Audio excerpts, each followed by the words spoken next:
বর্ধমান বিশ্ববিদ্যালয়ে বাংলার প্রফেসর হয়ে এলো নজিমউদ্দিন। হুগলির ফুরফুরা শরীফের কাছে তাদের বাড়ি। কলকাতায় তাদের পৈতৃক ব্যবসা আছে, বই বিক্রি আর বাইন্ডিংয়ের। কলকাতা থেকেই পড়াশোনা করেছে নাজিম।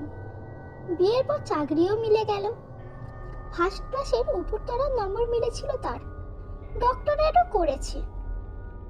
স্ত্রী জাহানারা লাজুক আর ভীতু স্বভাবের মেয়ে। গ্রামে থেকেই বিয়ে পাশ করেছে। তাকে নিয়ে আসতে হলো বর্ধমানে। ট্রেনে চড়তেও তার ভয়। সে ভয় ক্রমে ক্রমে অবশ্য কেটে গেল। নজিমউদ্দিন এক মুসলিম পরিবারের সপ্তাহখানেক কাটানোর পরে শহরে পশ্চিম দিকের একটি বাগানের মধ্যে চমৎকার এক 4 কামরার দোতলা বাড়ি ভাড়া পেল।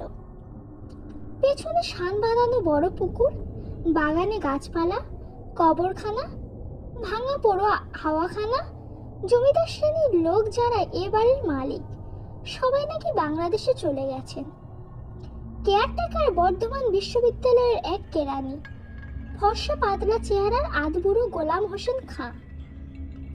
এমন বাড়ি পড়ে থাকে কেন, এ প্রশ্ন অবশ্য মনে এসেছিল নাজিমের। গোলাম হোসেন উত্তর দেয়, কে নেবে, কার এমন ধক আছে? তাছাড়া নির্জনতা আপনি যেমন ভালোবাসেন, সবাই কি তা চায়? 3 দিকেই ফাঁকা মাঠ। গোটা বাড়িটাই মাত্র 500 টাকা। সে 2-3টে টিউশনই জোগাড় হয়ে যাবে।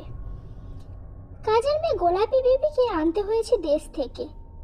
রাধা বাড়ার তার চমৎকার হাত। তাছাড়া একাই বা জাহানারা থাকবে কি করে? বিকালে বিশ্ববিদ্যালয় থেকে ফেরার সময় কাছের দোকানে সাবান, সেন্ট, পাউডার, পাউরুটি, মাখন, বিস্কুট কেনার পর দোকানদার কোথায় কে কোন বাড়িতে এসে উঠেছে জেনে নেবার পরে বলছে, ওটা তো ভূতের বাড়ি, ওখানে কেউ থাকতে পারে না, সবাই পালায়। হেসেছে নাজিম, বলেছে, আমি ভূতে বিশ্বাস করি না। যাদের বুদ্ধি কম, সাহস নেই, আদি ভৌতিক কল্পনা আছে, তারা নিজের ছাকেও ভূত দেখে। কথাটা জাহানারাকে বলেনি, এমনিতে সে ভীতু, যোগ দেখলেই লাভ দেয়। গোলাপি কিন্তু খুব সাহসী মেয়ে, একাই থাকবে সে নিচের ঘরে। প্রথম 2 দিন অবশ্য দোতলার পাশের ঘরে ছিল। রাত্রে বাঁশবনের দিকে কবরখানায় কি যেন শব্দ হয়ে দীর্ঘ সুরেলো লয়ে, ক্যাঁ ক্যাঁ ক্যাঁ। জাহানারারও কানে পড়েছে। কি শব্দ গো ওটা? কিছু না, ঘুমো। রাত জাগলে মাথা গরম হয়, তখন টিকটিকি ডাক শুনে মনে হয় স্কুটার ছুটে গেল। কটা বাঁশ লম্বা হয়ে তেঁতুল গাছের উপর শুয়েছে। বাতাসে দোলা খেলে ডালের গায়ে ঘর্ষণ খায়, তাই ক্যাও করে শব্দ ওঠে। বড় মাছের ঘায়ও শোনা যায় পুকুরে। এটা নাকি পীরের পুকুর। কেউ মাছ মারে না। তেঁতুল গাছে অজস্র তেঁতুল হয়, কেউ পারে না, কাঠবিড়ালিতে খায়। পুকুরের পানি স্বচ্ছ হলেও জলজ ঘাসের জন্য কালো দেখায়। জাহানারা প্রতিওয়াক্ত নামাজের পর কোরআন শরীফ পড়ে সুর করে। তার ধারণা ভূত থাকলে তাতেই ভেগে যায়। গোলাপি আবার এক কাঠি বাড়া, বলে, ভূত কলমা দৌড়তে ভাগে বটে, মামদভূত হলে ভাগে না গো বৌমা। মামদভূত নাকি মুসলমান লোকের রুহ বধ হয়ে গেলে হয়, যারা গলায় দড়ি দিয়ে কিংবা বিষ খেয়ে অথবা পুকুরে ডুবে অনেক কষ্টে মারা যায়। কথাগুলো যেন জাহানারার মনে গেঁথে যায়। গোলাপি বেবি উত্তর দিকের ঘোষপাড়া থেকে দুধ আনতে যায়, আর এ বাড়ির অনেক কথা শুনে আসে। সব কথাই সে বলে জাহানারাকে, রং চড়াও কথার মধ্যে। এই বাড়ি নাকি অভিশপ্ত, 3-3টে লোক মরেছে। পুকুরে ডুব দিয়ে মরেছে একটা বউ। ওই পুকুরে যে গা ধোয় আর চুল ঝাড়ে সানের ঘাটে শব্দ করে, অবশ্যই পূর্ণিমা রাতে তাকে নাকি দেখা যায়। বিষ খেয়ে মরেছে মেজকর্তা, সেই বউটারই স্বামী।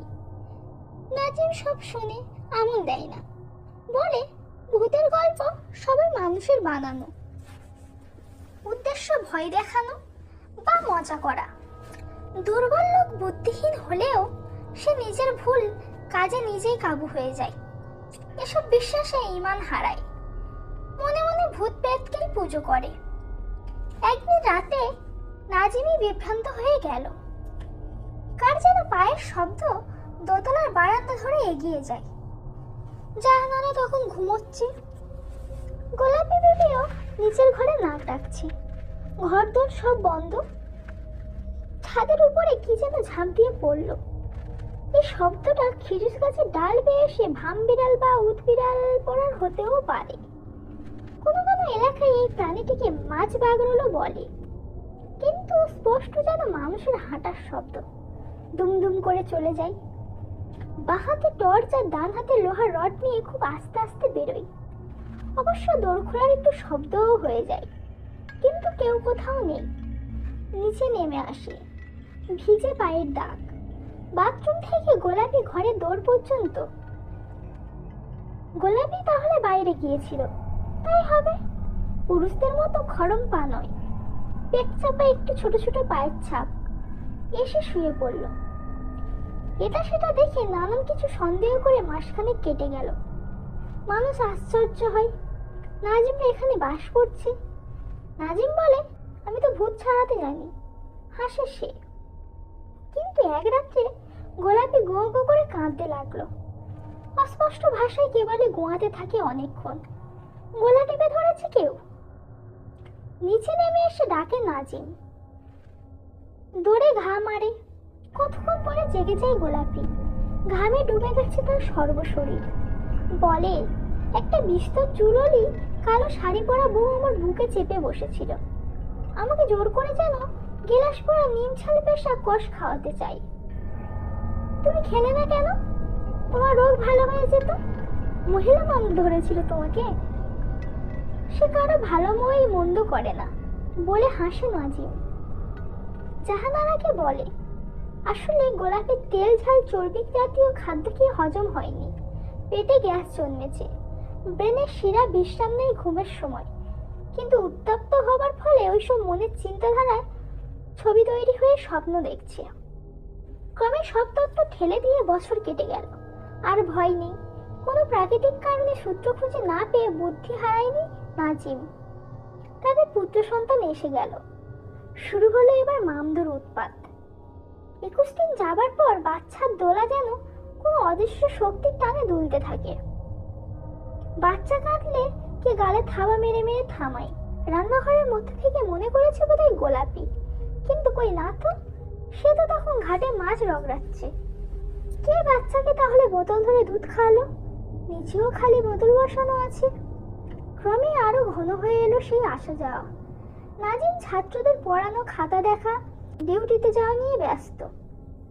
স্কুটারে যাতায়াত করে। একদিন বাচ্চাকে দুধ খাইয়ে তাকে কোলে নিয়ে বসে বসেই ঘুমিয়ে গিয়েছিল।